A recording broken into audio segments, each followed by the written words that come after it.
Shots in the Dark contains graphic depictions of events that may not be suitable for all listeners. We encourage all of our listeners to be open-minded and engage in dialogue with us through any of our social media accounts or email.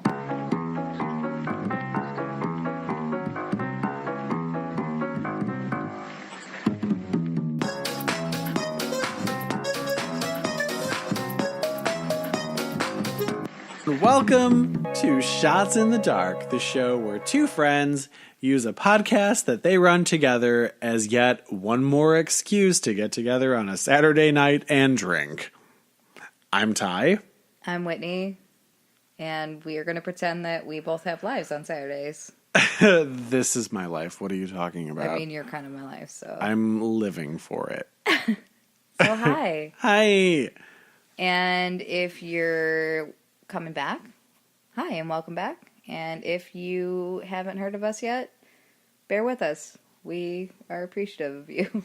And also, you apparently picked a really great episode to start on because we've just figured out how to make our sound incrementally better than it was when we started several months ago. Yep. It's only taken 10 episodes, but we're here now. You want to take the shot? Yeah. Now I feel weird having the salt on me. Yeah. I'm feeling a little salty. Cheers. Cheers. You promised me a foul, terrible story. I did.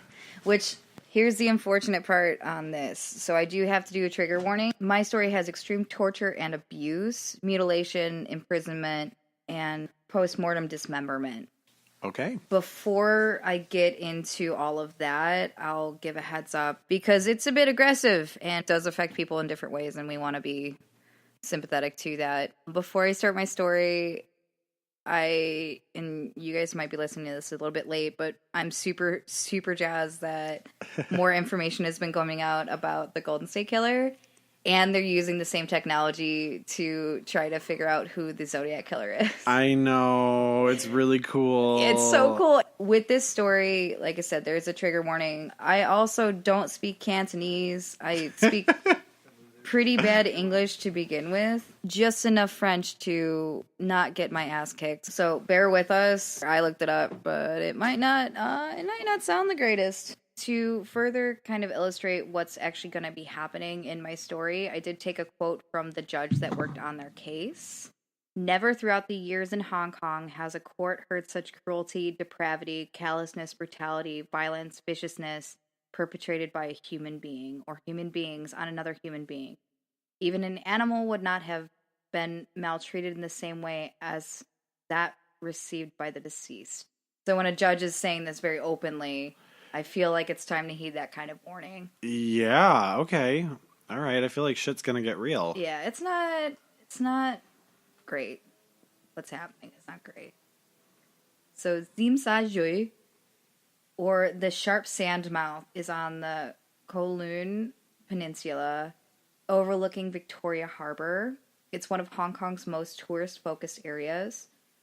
So it has a bunch of shopping. It does also have kind of a red lights district feel to some parts of it as well. Oh, okay, cool. So I'm down with it. Yeah, I mean, get it. As long as everyone's being treated okay, which, I mean, truly. Which it sounds like that's pretty soon not going to be a thing, but yeah. Okay. But this at least wasn't specifically taking place in one of those areas. They have brothels, karaoke bars with, quote, extras, massage parlors, and compensated dating, which is actually something that apparently has been spreading across the China Sea to a lot of different areas. It started in Japan. It's a custom that ranges from paying for company and in some cases sexual favors. Okay, so is it kind of like a sugar daddy? It could be. The females, they'll do it like to gain extra pocket cash when they're in school and stuff like that, obviously continuing on as adults, dependent on how they feel about it. Yeah, I mean, not exactly a sugar daddy, but in the same ballpark. Mm-hmm. Yeah. But it's up to the person, obviously. They don't have, it's not mandated. It's just extra cash. Well, yeah, it's very nuanced. There's a lot of different shades to it, too, I feel. So Fan Man Yi was also known sometimes as Amap, had a troubled life. She was abandoned by her family early in her life, and eventually she resided at Mao Tai Wei, a home for wayward girls. Sorry, everyone that speaks a different language. I am sorry. During this time, while she was there, she started getting into sex work and petty thievery to support a burgeoning drug addiction. Oh, no. Apparently, this area, because of the triad presence, has a pretty big meth addiction for a lot of people, with it obviously being touristy, but obviously sometimes, there is a sordid side. She had started a relationship with her abusive and supposedly drug-addicted husband, Ing Chi. She was married? She eventually got married, yeah. This is I feel like one of the stories where I actually feel like I don't know where it's going to go. Yeah, I haven't told you the name of it on purpose. So she started a relationship with her abusive and drug-addicted, supposedly, husband, Ing Shi Yun, while working as a dancer at Empress Karaoke nightclub in 1996. Oh, so this is recent. Ish. Yeah, I know, because I've been doing the arsenic poisonings at the turn of the century. Yeah, it's funny, too, when 1996 seems recent because we go all over. 1996, I was in first grade. Yeah, I was like, you were 6. I was in first grade. I was in 7th. It would have been kind of hard for us to be friends then. It'd be a little tough. I mean, I may have. I babysat some kids sometimes. I don't know. I would have tried to be cool. Yeah. I mean, I was already smoking by then, so. I was smoking in 7th grade, too. Yeah. That must be when it starts. 13's a terrible age. Don't smoke, guys. While she was working at Empress Karaoke nightclub, she had met Chan Mon-lok, who became a regular client after starting work at Romance Villa, which was a brothel in the area. He was said to have an affinity for looking like he had a lot of money, even though most of his items were knockoff items. Okay. Apparently, he was bad news for anyone that he, quote, took a shine to. This is how her relationship with the triad started developing much more, because apparently she had already had some sort of relationship prior to this moment. So she had continued her drug use until she had become pregnant with her son. But her criminal activity apparently didn't cease. She had stolen $4,000 in a wallet from Sean, her regular. But I've seen differing amounts. Realizing his station in the triad organization, and after he had approached her about it, she paid him back, as well as an additional $10,000 in interest. Right. How did she even come up with that kind of money? He wasn't satisfied and had required an additional $16,000 to repay the amount that she had stolen. What the fuck? So he's now just extorting her for more and more money. Because he knows that she came up with it before when she paid the interest, so now he knows that she can keep coming up with it. Well, he doesn't know that, and that's obviously where the problems start developing. It's 4 times the original amount, his second supposed interest payment. Because, I mean, I have $16,000 just laying around for funsies. So she paid him originally $10,000 in interest. Yes, as well as the original amount. And now he wants an additional $16,000 right. after she already paid the $10,000? Yes. I mean, yeah, so he just knows that he can get the money out of her, probably by intimidating her. Well, he tried. And this is where everything starts going a bit south. Okay. When she was unable to get that money available, he started to hatch a plan to have her work off her debt and to humiliate her in the process. He was called, quote, Big Brother to some of the triad gang. And he was a pimp, a loan shark, a drug dealer, and someone who'd worked with stolen goods, including pirated porn. Oh, just a real jack of all trades. Yeah. Real classy kind of guy. He's super classy. That's why he wears those fancy knockoff clothes. Mm-hmm. On March 17, 1999, 23-year-old Fan Man Yi was kidnapped by Lung Xin Cha, 27, and Lung Wai Dun, 21, and taken to the apartment of 34-year-old Chan Man Lak. So the original guy who is extorting the money from her. Okay. All right. That's actually helpful, too, because I'm going to be honest, with the names, I'm having a hard time. It was the 31st apartment on Granville Road, which is a really big shopping road. Mm-hmm. The original plan was to keep her captive and force her into sex work to pay off her imagined debt, but that's not what happened. Okay. The thing about the apartment, and the reason I've held the name of this so long, is because I wanted you to understand that something terrible is associated with something that is generally perceived as so friendly.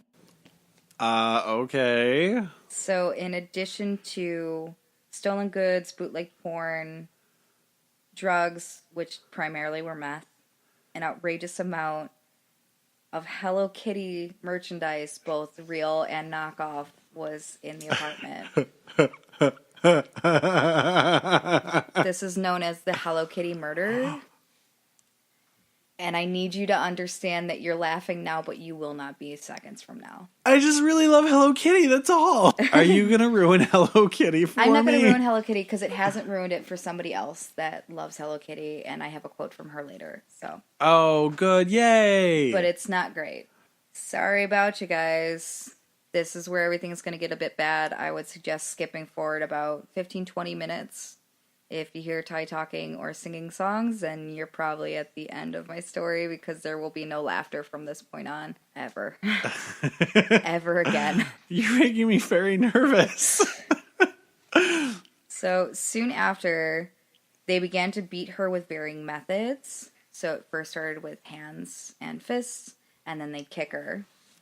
Realizing that a bludgeoned and bloody person wouldn't be great for sex work, they abandoned their original plan to utilize her for that reason and essentially keeping her in indentured servitude, and chose to do, quote, sadistic torture. Fawn was hit and kicked daily. She often slept on the floor when she was actually allowed to sleep in what was considered to be her room, and had sometimes even been told to sleep in one of the wooden wardrobes that were on the apartment levels.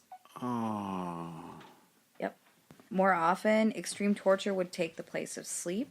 She was beaten with hands, fists, feet, metal pipes, and table legs, eventually transitioning to anything that they could find, especially items from their kitchen. They would use electric wire to tie her hands and hang her from the ceiling till she was suspended, and the beatings would continue to intensify until the group got, quote, bored and left her suspended by the hands to play video games. Sometimes they would tear at her genitals and even electrocute them for shits and gigs. Her breasts were bit hard and then beaten with sticks and pipes while John insulted the shape and supposed unevenness of her breasts during the beating. Known only, yeah. I told you, it's rough. It's honey, rough. it's gonna get way worse. I'm so sorry. I just feel really fucking bad for her. You should. Ah Fang, it's the only name that she's really known as because she has aliases, because at the time that this was happening, she was 13, 14, and 15. She was the girlfriend of the 34-year-old Manlak, Jan. What the fuck? Who instructed her to join in. Okay, that is not okay. That is not appropriate. But she did so willingly. After John had kicked Fawn 50 times, he instructed the 13-year-old. Yeah, that's where I'm at with this shit right now. To hit her with her hand. Quote, they beat her all the time. They beat her when they were bored. They beat her for the laughs. Oftentimes they would make... And they were never going to let her go because how could they?